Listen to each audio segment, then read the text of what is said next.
5 tips for Ramadan when you have an eating disorder. Fasting associated with the observation of Ramadan may lead to unique challenges if you have an eating disorder.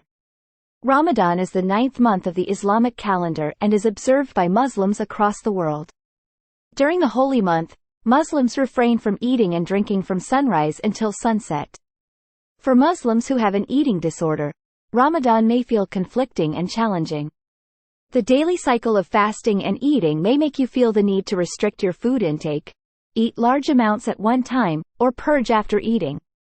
While Ramadan is meant to be challenging in many ways, it isn't meant to have a negative impact on your mental or physical health. If you're a Muslim living with an eating disorder, it's important to treat yourself with compassion during the holy month and take some time to decide whether fasting is the safest choice for you. Getting through Ramadan when you have an eating disorder can be difficult. But you can do many things to make observing the holy month easier for you. A huge part of Ramadan can revolve around the idea of feasting with others, with different Muslim cultures across the world making the evening meal, iftar, into a social event. During Ramadan, Muslims around the world wake before sunrise to eat the morning meal, known as sahur, in order to begin a day of fasting. If you choose to fast, it's important to make time to eat sahur in order to preserve energy throughout the day.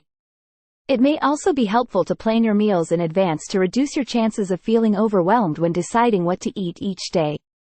Getting through Ramadan may require lots of strength and determination, and this can be more intense if you have an eating disorder. Journaling can be a great way to identify and keep track of how you're feeling throughout the month. If you think Ramadan may intensify your eating disorder symptoms or lead you to experience a recurrence of unwanted behaviors, it can be beneficial to put together a recurrence prevention plan before the holy month begins or at any time during the month.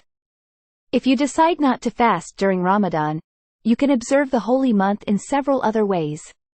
Focusing on the spiritual aspects of Ramadan, such as prayer, reflection, and community, may help shift the focus away from food, advises Rachel Goldberg, a licensed marriage and family therapist in Los Angeles who specializes in eating disorders and is the founder of Rachel Goldberg Therapy.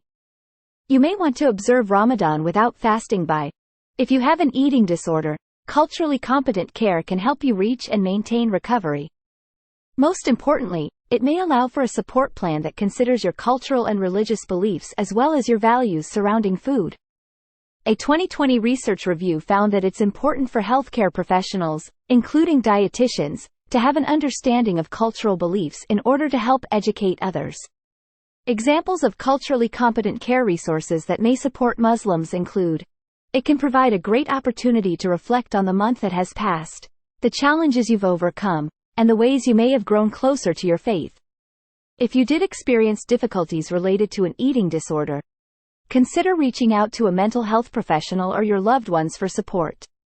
Ramadan is the most important month of the Islamic calendar and involves fasting from sunrise until sunset. For Muslims who have an eating disorder, the holy month may be challenging. It's important to treat yourself with compassion during this time and to do what you can to make the month feel easier. Setting boundaries, finding opportunities for mindfulness, and having a prevention plan ready may help. Ramadan is not just about fasting.